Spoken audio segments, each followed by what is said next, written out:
It's great to be with you, but I'm going to ask a different question from others. I want to know how many in this room have come and ridden the Mardi Gras service. Oh, I'm not seeing a lot of hands.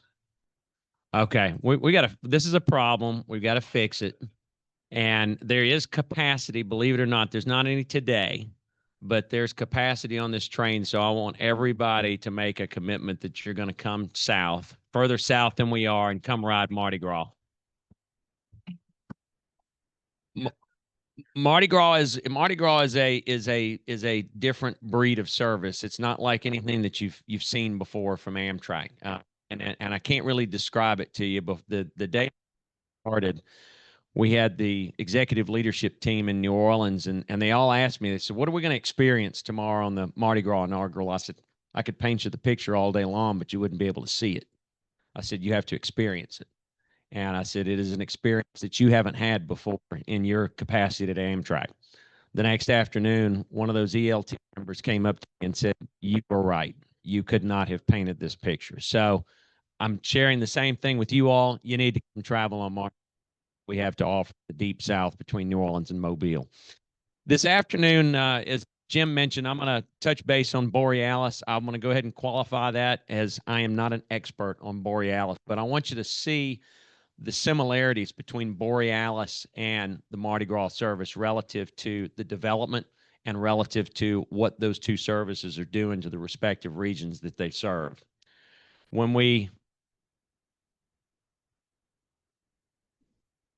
I may need some assistance from the back end. Here we go. So let's take a look at the timeline on Borealis. Minnesota and Wisconsin came to Amtrak to look at a feasibility study in 2013. So for all intents and purposes, we're talking a decade ago, decade plus. And you look at the timeline there between when the state partners came online, and obviously Wisconsin was already a state partner. Illinois was already a state partner, but Minnesota was not. They were the first new state partner that Amtrak got since 2009. So we had a decade there to implement the service. We did get it implemented, and we launched it in May of 2024. In that time frame, I think there was a belief that how much service or how much ridership would be pulled away from the Empire Builder. Well, as it turns out, there's none. It's complementing the Empire Builder, complementing it on a different schedule. Now, it's serving the same communities. All of the communities are the same between Chicago and Minneapolis, St. Paul. But nonetheless, it is doing that. So when you look at the structure there and how it's set up, again, state-supported service, but it's got 3 state partners here. And we're going to get back to that in just a minute. Again, another analogy there to the Gulf Coast.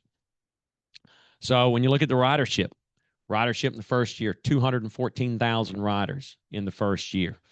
That far surpassed the expectations of what it was supposed to do.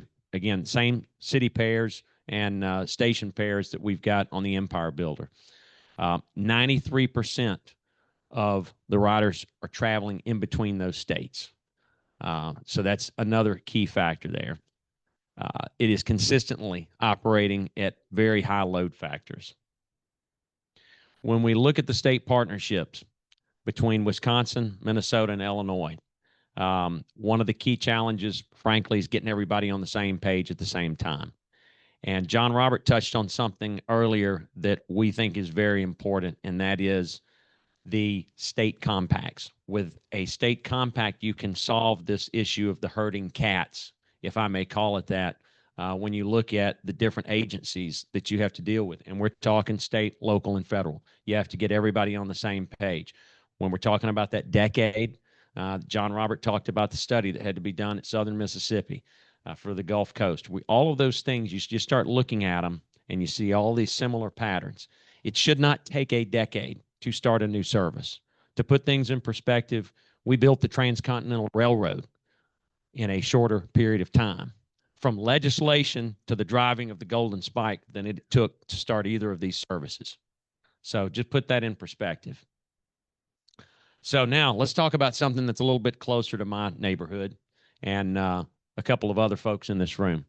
This service, as John Roberts shared, took a decade plus to get started. One thing he didn't mention in his lineup of getting things started was in 2015, the Southern Rail Commission came to Amtrak, and it was right before we ran the inspection train, which would have been in February of 16. SRC came to us and said, look, we're at a point now where we really need to have a better understanding of what we're doing and what our chances are of starting new service across the Gulf Coast. The SRC came to Amtrak and said, please do an analysis on what our options are. SRC contracted with us to do it. Best of my recollection, we came up with 3 different service models. One was to put back what was. The other was a service model that called for a single long distance train and a state supported service between New Orleans and Mobile. The long distance train would have gone on to Florida. And the third was twice daily corridor service between New Orleans and Mobile. We ran the inspection train in 16. After sitting down with all of the key parties between New Orleans and Florida, it was apparent who was going to lead the pack. And it was also apparent on how things were going to unfold. And our best option was the option that was ultimately chosen. Daily service between New Orleans and Mobile. But the other key factors were many of the things that John Robert talked about, because without the Chrissy program, without R&E, this service would not be operating today. I'm not sure Borealis would be operating today.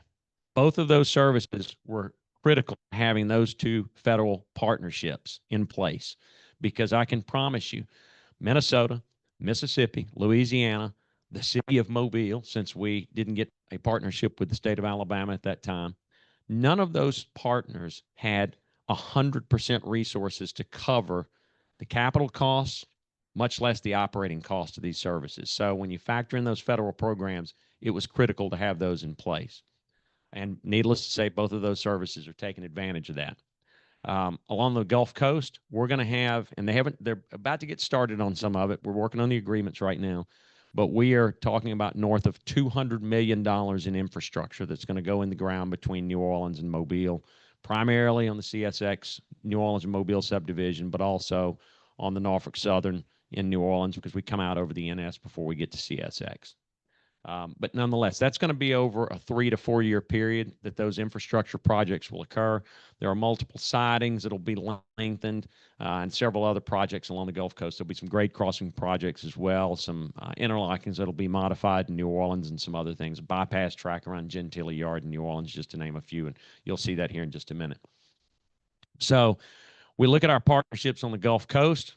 And once again, you're going to see a similar pattern. We have 2 state partners in Louisiana DOTD, Mississippi DOT, and the city of Mobile. The city of Mobile was the last partner to step up to the plate, but they did so. And when they did, that kind of nailed everything down, that we had all of the cats herded into the room and we were ready to go. We have connecting service, as you well know, with the city of New Orleans, which is a same-day connection in New Orleans, and we also can connect with the Crescent and the Sunset, although those are not same-day connections. We've got business class offered on the Mardi Gras service, as well as coach seats as well. Right now, we have a daily capacity of 137 passengers.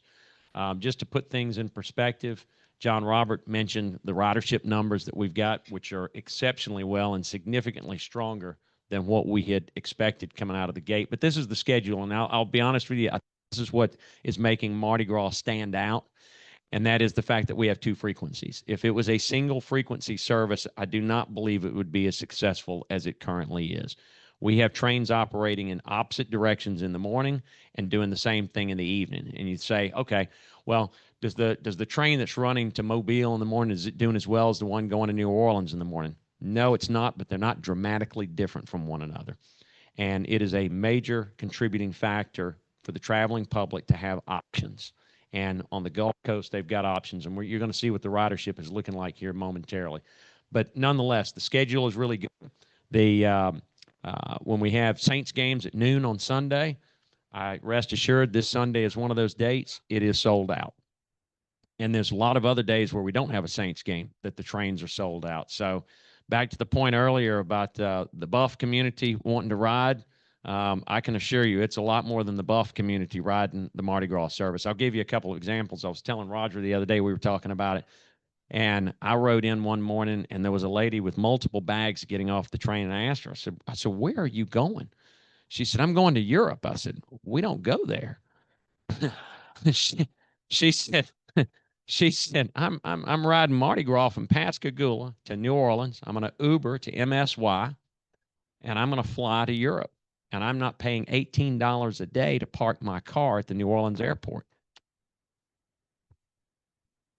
And you look at people like this lady I speak of. There was heard a story. David Clark, who's in charge of Visit Mobile, he was walking into the Renaissance Hotel in the last couple of weeks, and there's this group of 30 women that are, let's just say they were rather loud, that are checking in to the Mardi Gras hotel, to the Renaissance Hotel. He asked me, so where have y'all been? They said, we've been on the Mardi Gras service. He said, I can tell. they had they had not only bought their tickets, but they spent a lot of money in the cafe car too. We're really happy about it. We appreciate their patronage. So nonetheless, people are using this service going both directions and for all sorts of different reasons and all walks of life that people are using it. So we're really happy about that, and we're looking forward to continuing to see it grow. So this is what ridership's looking like. And I know this slide is very analogous to what you saw John Robert put up on the screen earlier, but this gives you a good idea of what the trains are doing. As I mentioned earlier, the daytime trains coming, or the trains coming out of New Orleans in the morning going to Mobile and coming back in the afternoon, they're not dramatically different than trains 23 and 26 that are coming out of Mobile in the morning and going back to Mobile in the evening. So we're already well north. These numbers were looked at after 5 weeks of service. So we're averaging over 400 people per day riding all 4 trains, north of 100 riders per train. As I mentioned earlier, the daily capacity on this train is 137 seats. That's pretty significant when you've got that kind of average, well north of 100 passengers per train per day. As we also noted, the service is, while it's got peak load factors on the weekends, it's also doing very well in the weeks as well. Let me get to it. I want to show you another slide here that just shows you kind of the load factor. This is what it looks like throughout the week. You would think it would drop off dramatically in the week. It's not. It really isn't. And surprisingly, Saturday has been a busier day than Sunday has. But nonetheless, it is really solid when you look at those load factors across the board. So one other thing I want to mention, and forgive me, Roger really does have a different shirt. He really does. I know y'all are worried, but he does. This is him on August the 16th. And here he is here today. He does have a different shirt, I promise. He washed it. He did. He said he washed it. So there we go. He did wash it between then. So I mentioned earlier about the improvements. There's all John Robert touched on this too. There's going to be station improvements. The SRC put the cities in a really good position with a grant program that they had, taking some grants a number of years ago and converting those to capital grants, and the cities have taken advantage of that, as well as Amtrak's ADA program. So between those two things, we've got an opportunity to make improvements to each of the station platforms. We're hoping that there will be some additional funds and that the cities will also step up to the plate, because there's certain things, depending on what city we're talking about, that they want to do a couple beyond what we are to address through those two programs that they've got. Just a couple of other things that I want to mention. I mentioned the capital projects. I showed you the slide earlier with specifically where they are. These are the major projects that $200+ million is going to go into on the Gulf Coast. It is going to be a dramatic O&M subdivision. And to the best of my knowledge, that will be the most capital investment that railroad has seen, certainly in my lifetime, and I'm nearly 54 years old. So that will be a dramatic improvement. And when it happens, it'll also allow us to cut time out of the schedule to improve the overall performance of the service between New Orleans and Mobile. Right now, we're at 3 hours and 45 minutes. Hopefully, we're going to be able to take, over that period of time, several minutes out of that schedule and tighten that up. I will go ahead, and I hope this is not going to come back and bite me, but I want to tell you that our host railroads are doing a very good job at running this service. Norfolk Southern are doing a great job with it. Yeah, sure, we've stubbed our toe a couple of times along the way on things that are not necessarily Amtrak's fault or even the host railroad's fault. But as far as freight train interference and things, it's being kept to a minimum. So I want to give a shout out to both NS and Norfolk Southern on that note. So what have you seen in these two things in these two routes that are very common with one another? The first talk about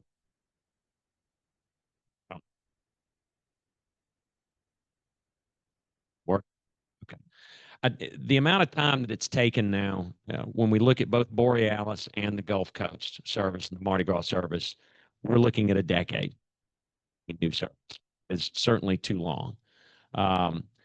When you heard John Robert earlier mention the federal compacts, it's out here.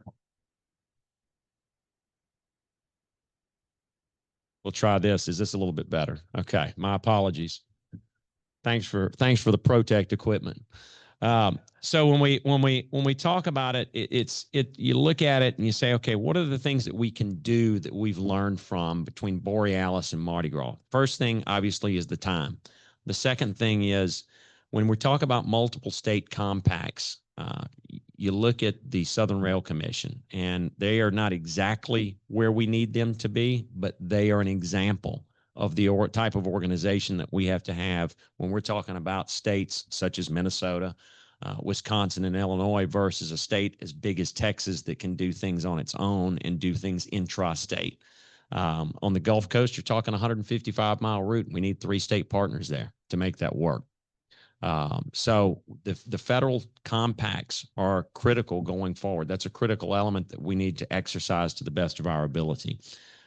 We have got to have the R&E program and the CRISI program be as strong as it can be going forward, because as I mentioned earlier, without those 2 programs in place, we do not have an opportunity for success with Borealis or with Mardi Gras. So those are just a few things to mention.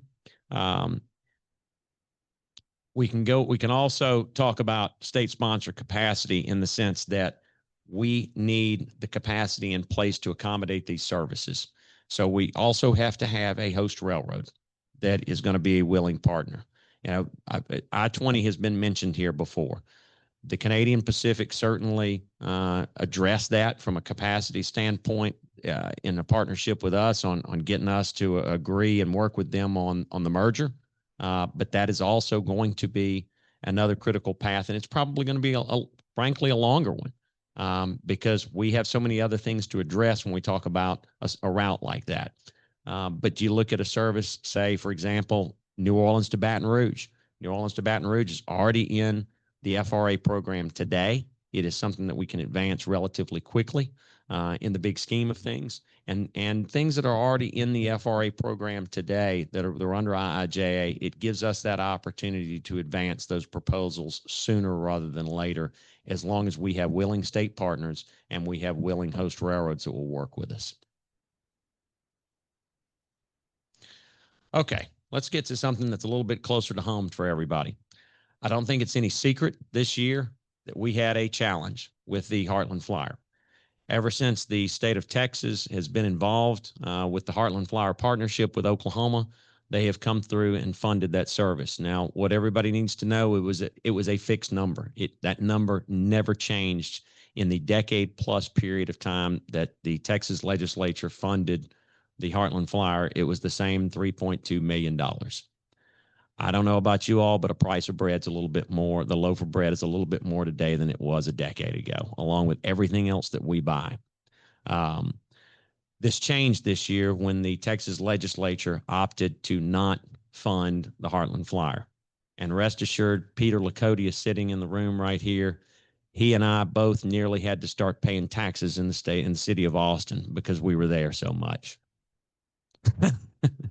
So, and I'm not even a Texas resident, so I almost got hit double in that regard. But I can assure you that we did everything that we could in working the Texas legislature. And I'm not going to get into the details. There's no sense in it because it's water under the bridge at this point. But the fact of the matter is we were successful in getting the North Central Texas Council of Governments to step up to the plate. They had the leadership that to step up through the Regional Transportation Council and say, we are not going to let this train go by the wayside.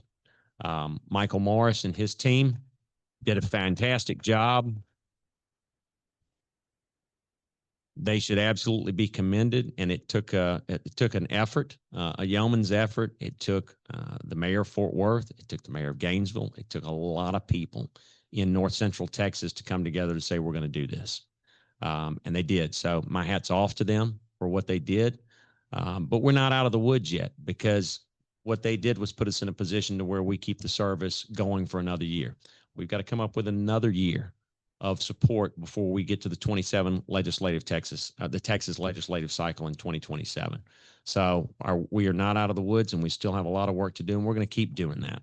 I will tell you that we are working diligently on the strategy with the appropriate parties, and we're going to continue to, between Peter and myself. And Peter has a partner in crime, Lorena Campos, that is doing a fantastic job down in Austin, working with her very closely on the legislative side of the House, and we're going to continue to do that. We'll keep you posted as that continues to materialize. So we will keep you posted and keep working on the Heartland Flyer.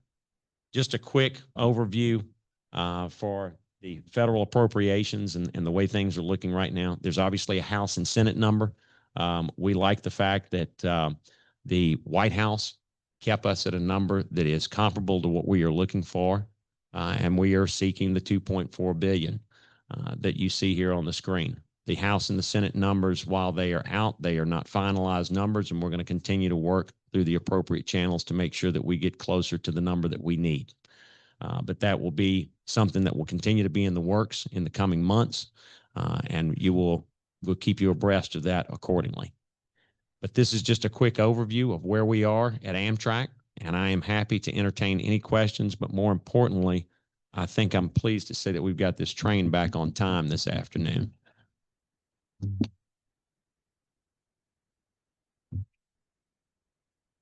I had every faith in you. All right, let's. I'll go to Andrew. Mr. Harris comes first. Oh. He threw his. Oh, yeah. No, I would just say this, and this really applies to states that don't already have passenger service. But one of the things that I really noticed in the work that we had to do to get Borealis going, to get the Mardi Gras service going, is I think one of the things you shouldn't underestimate is how hard it is to help a state DOT that does not have passenger rail figure out how to do what they need to do. Because this is not something they've ever had to do. And under the PREA 209 formula that all the state-supported service operates under, there's a lot of things they have to do. They need to be good partners to the compacts. They need to be good partners to us, to the federal government. And, you know, Jim, that's one thing, you know, the more we can help. I mean, I know it's not necessarily.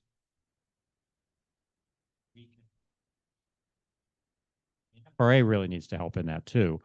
But a number of times things almost came unstuck because state DOTs didn't know what to do. And don't underestimate what needs to be done. And Roger, thank you for saying so. And I want to echo that in this sense. Think of it. There's many people in this room that are from Arkansas, from Texas, and states that even though Texas is a state partner, these DOTs do not have the in-house expertise. They simply don't have it. And Mississippi was absolutely one of those states. Louisiana was one of those states. Alabama is still one of those states. And we're working on that. It's our job to do the best we can to educate them accordingly to where they can understand what the task at hand is, and they can have the proper staff in place to support expanded service like this. It goes back to that federal compact, but I want to throw another key component in. It is so critical to have a champion at the legislative level, both state and federal alike, that will step up to the plate and carry the flag. We had a couple of people in Mississippi that stepped up to the plate. The senator from Jackson County, Mississippi, Bryce Wiggins, he stepped up. He said, I'm going to do it. We were also fortunate enough to have Roger Wicker in Mississippi, as John Robert has very clearly pointed out that said, I'm going to step up and I'm going to carry the flag. And he did to the best of his ability. And we got over the finish line because of those key people being in place. Those are critical elements between the DOT, the personnel at the DOT, and the understanding the rail component, specifically the passenger rail component, and having those legislative champions. So I've lost track. Where were we? Was it Andrew? Okay. And on my way over to Andrew, I'm just going to note that one of the items in our reauthorization proposals, which we've already briefed to both the House and the Senate, is capacity building for state DOTs. We're pushing for formula funding, but also for capacity funds so that those state DOTs, which sometimes have half a person devoted to rail, will actually have the capacity to do this stuff. Because to Roger's point, you can show up and they don't even know where to begin.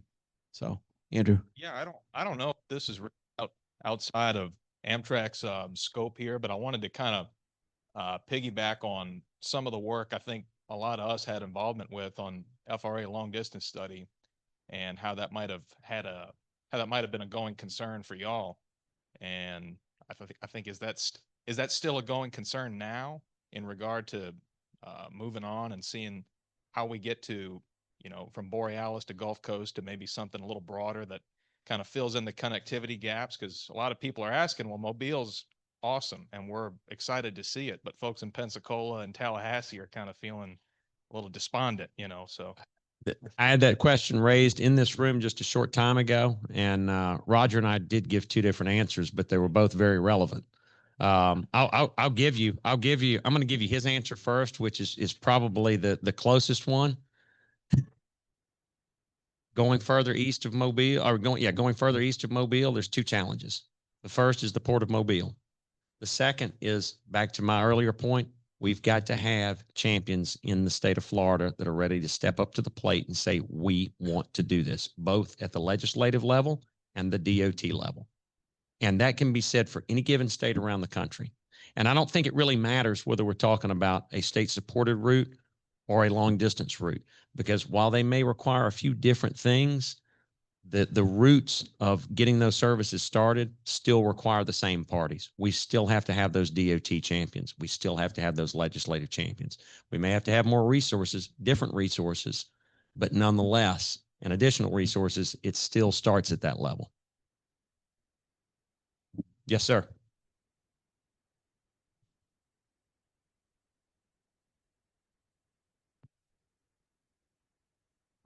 Hi, Tom Martinelli. How is the working relationship with Transportation Secretary Duffy and the new administration? Obviously, there's been changes. We all have to move forward. And how is the working relationship with the new administration? I'm going to defer to you, Roger.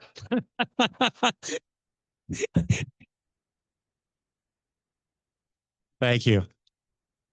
So I would say that with us having gone through the process of listening to them in terms of what they want and expect, I think the relationship is very positive. We have a lot in common. I would say, 80% we have in common. What's really interesting about this administration, especially versus the previous Trump administration, is that they realize that rail is important. And I think that they realize that there are a lot of people in this country, regardless of their political affiliation, who think that rail's time has come.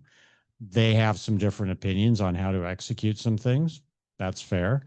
They've asked us to look at certain projects to rethink whether or not we really need to spend as much money as we were planning to originally. And in some cases, we found great ways to save money, which actually reinforced our credibility with them. So I would say I think it's very positive, and we can continue to get a lot of really good projects done. I don't know, Elaine, if you think any differently, but I would just say from the board perspective that I feel like it's been a really positive relationship so far. The board representative is under Secretary Stephen Bradbury. He's been very thoughtful and participated in board meetings in, I think, a very positive way. So overall, I've been really quite surprised in some ways, but really pleased.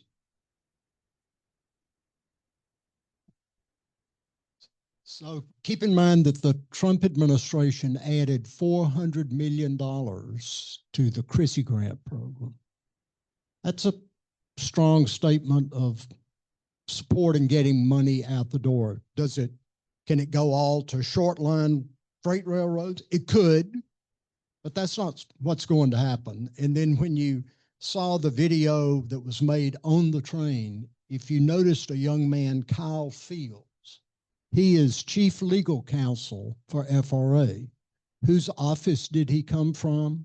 Roger Wickers. He's a strong, and he made a very strong statement, which we sent him the clip to make sure he was all right with it. And he said, yep, that's what I said, run with it. And I think you've got a strong voice in there that wants to get money out the door, but wants to see projects and rail continue across the country. And just one more thing I would add, when you look at the president's budget, you'll see that transportation and infrastructure did really well compared to other mouths to feed, and that rail did really well versus other modes. So, when the president's budget basically came out at similar, not quite similar levels to what we enjoyed under the previous administration, and probably 3 times what we had proposed under the previous Trump administration, you see the degree of change in support, or at least the strength of the support that exists today.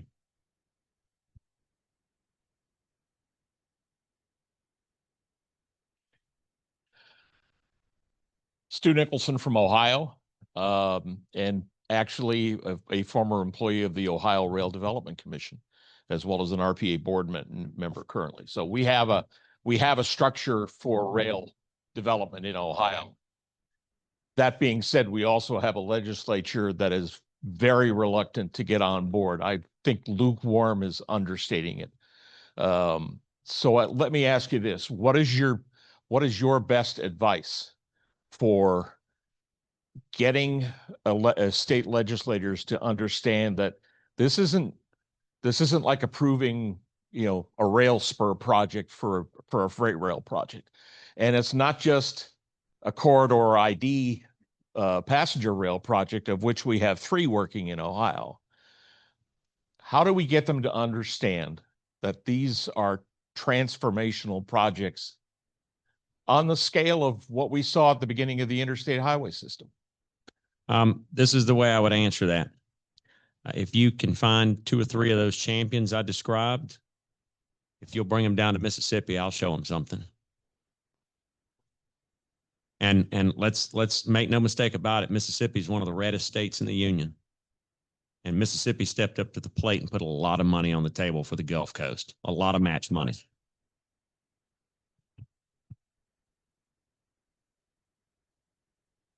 Hello, Board Chair of all of Ohio. I already have my hand up for the record, but I will add, we have the Republican chair and vice chair of our House Transportation Committee, who both were at our annual meeting this year, and the chair said, let's rally the troops and get this done. I would call that a champion. So we're working on it. I'm in New Orleans. Let's go to I'm in New Orleans. Bring them down. Yeah, literally. Take them over to the Mississippi Gulf Coast. We can take them to many of these places that John Robert has talked about, the restaurants, the hotels. We can take them to see mayors, because it takes all of those people collectively to show you this is what it's done for our community and our respective region. Todd, absolutely. We're planning field trips to North Carolina. Let's That's a good give you place. a tour. That's a good state. So let's go to. Before we go to the next question, I want to just back up, because one thing I failed to mention about Pensacola earlier, we are looking at a connecting motor coach over to Pensacola. And for any of you guys that know the rail infrastructure coming out of Mobile goes north up to Atmore and comes back down. It goes all the way around Mobile Bay. That is nearly a 4-hour move by rail. By automobile, it's 45 minutes. So it makes better sense for us to have a direct feed via motor coach going over to Pensacola. That is being looked at as we speak. So just wanted to throw that out there. I love that. That's awesome. Related to the answers we got about the good feel from the current administration, and I don't really know if this is an Amtrak question or an or RPA question. Sorry. What can we do to make sure that the fact that this is a approved by Trump issue is getting trickled down to all of our legislators who, quite honestly, are just trying to act like Trump right now? Because if we can get that message across, yeah, game changer.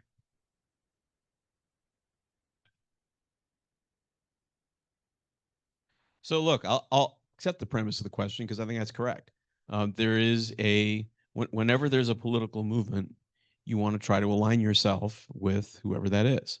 So we're seeing that happen. We're seeing lots of local officials try to out-Trump Trump and be just like Trump because that's the movement right now.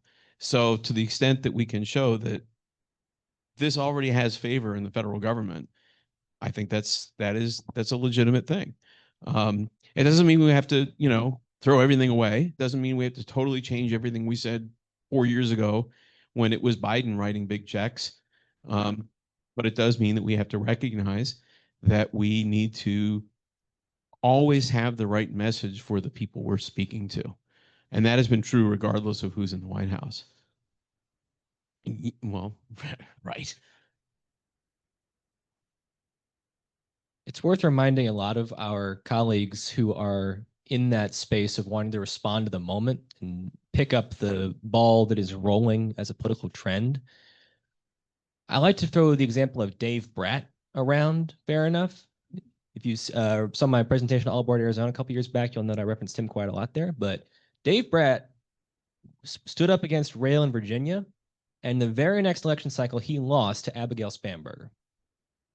That should scare the bejesus out of anyone from either party who thinks that their political momentum comes solely from following the trend that seems to be popular. You have to have a clear position that aligns with the needs of the community you're serving, and they need to have that be consistent and connected to the constituents you're hearing from. And if you don't do that, you will lose re-election, exact same way Dave Bratt did. Which gets back to the point that you have community desperately need service, and they don't care if it's red or blue, right? And that's why when you go through the Mississippi Gulf Coast, Todd notes this is a very red state. Everybody in those towns came out. They came out in just thousands. And I mean, I saw it. I saw it during the inspection train, and I saw it again a few weeks ago when we ran the first train. These people want that train. And that, as John Roberts said, it's their train.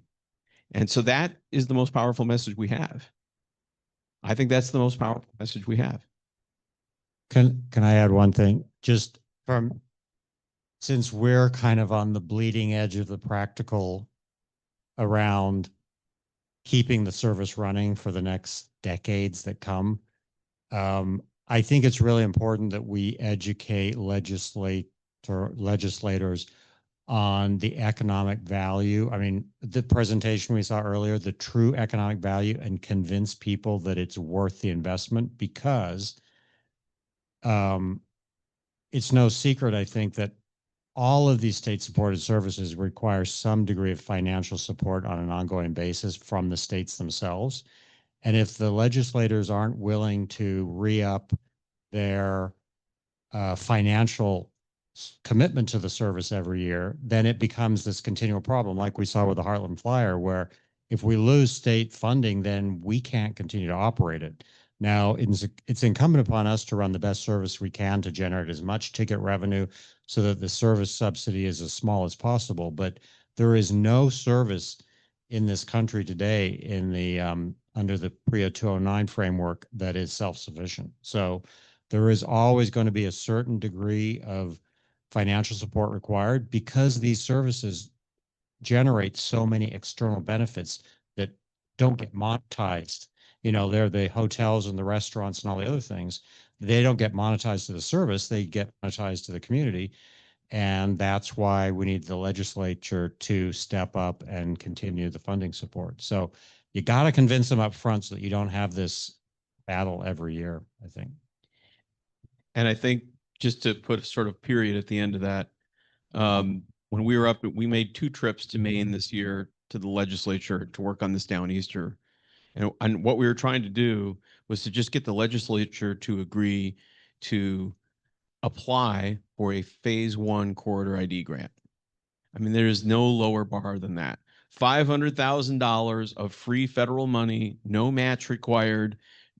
Just here's money to do some homework and answer some questions. That is quite literally what step 1 of corridor ID is. And when we first started this project, we were probably 2/3 against. And when we were able to produce this economic benefits report for the legislators, we were standing in the well of the Senate, of the Maine Senate, handing this report out to people. And as they saw it and they saw the numbers, every one of them wanted to know a little bit more. And as John noted, we got to 1 vote. And the only reason we had that 1 vote, we lost by that 1 vote, was because of the way that the resolution was worded. The person thought they were voting for us when they wound up voting against us. So you can move minds with the economic benefits argument. And about the Paul Weyrich book, it's called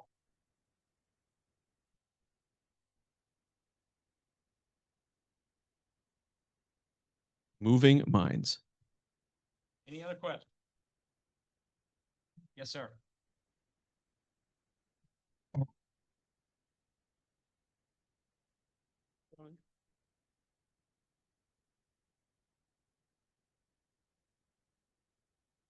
Ryan Pico, also with Ohio, mind you. But we're in this space and we're talking about revenue models and all of that. And of course, transit-oriented development is big in the conversation topic. You also see some innovative funding models coming out of California. But where does Amtrak see itself playing in that kind of extended funding mechanisms space? From the standpoint of a given community? Yeah. And well, I think the important thing that Amtrak brings to the table is Amtrak brings the train. Amtrak brings the service to the community. When you look at it, I'm going to continue to go back to Mardi Gras. The communities play a critical role, and they're not immune from being involved in the service. They have to. If you don't have the communities, you don't have the success of the service. You look at what Mayor Smith did in Meridian, Mississippi. Meridian, Mississippi doesn't look like it does today if he doesn't take the steps in his administration that he took with the train station and the redevelopment of downtown. We can go to any number of downtowns, whether in Mississippi or other communities across the country, where a train station was redeveloped, and it was the genesis of a revitalization. Not only was it a genesis of a revitalization of the downtown, but it also played a critical role in changing the perception of the service that they may or may not have had at that given time.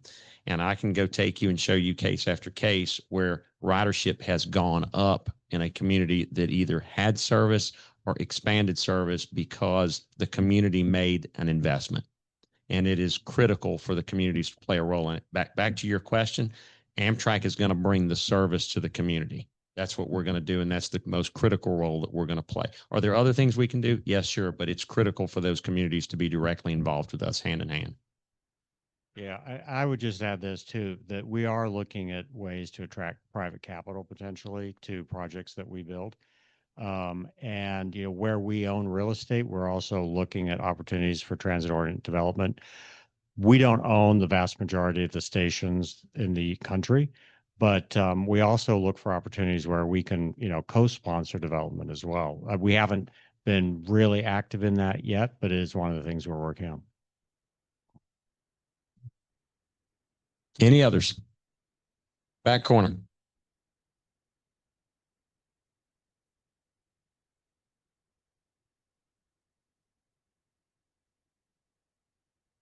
How much input is Amtrak going to have on the operation and redevelopment of Washington Union Station? Well, that's a very good question. So, as you probably know, the Department of Transportation has owned the facility all along.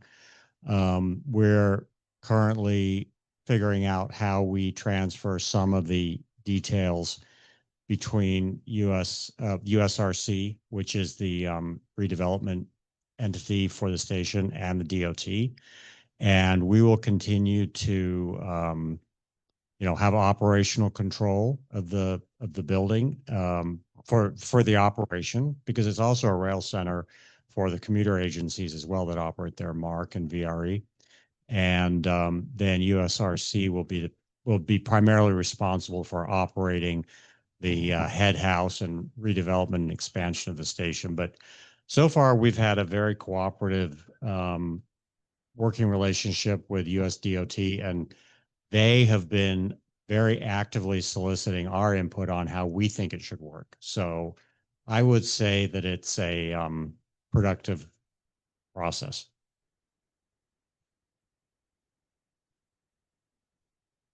Yes, sir. Hold on.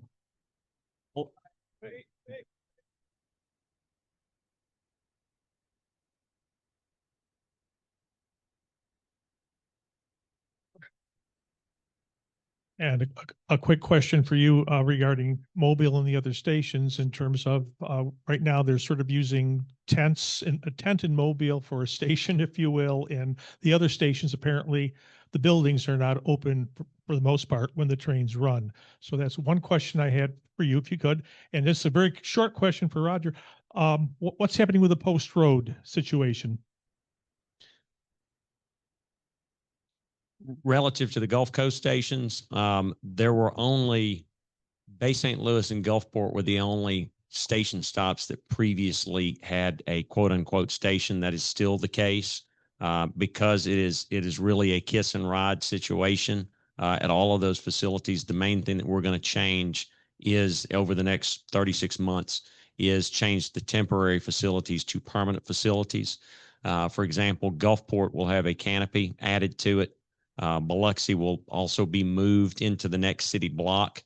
What's going to be unique about Biloxi is Biloxi has the Coast Transit Authority hub directly across from the train station. Those two are going to be tied together essentially, and that's why we're moving into the next city block. That was always planned all along. But again, our objective was to get the service up and running as fast as we could. So that's why each facility has a temporary facility. Mobile, John Robert could probably tell you chapter and verse on Mobile. They had a grant to advance a station project there, but I'll let him fill you in on the details because we don't have enough time to discuss it right now.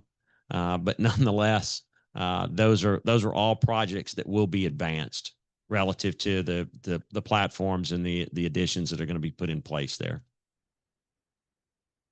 Regarding the Post Road branch, so you probably know that the right of way that runs on the with this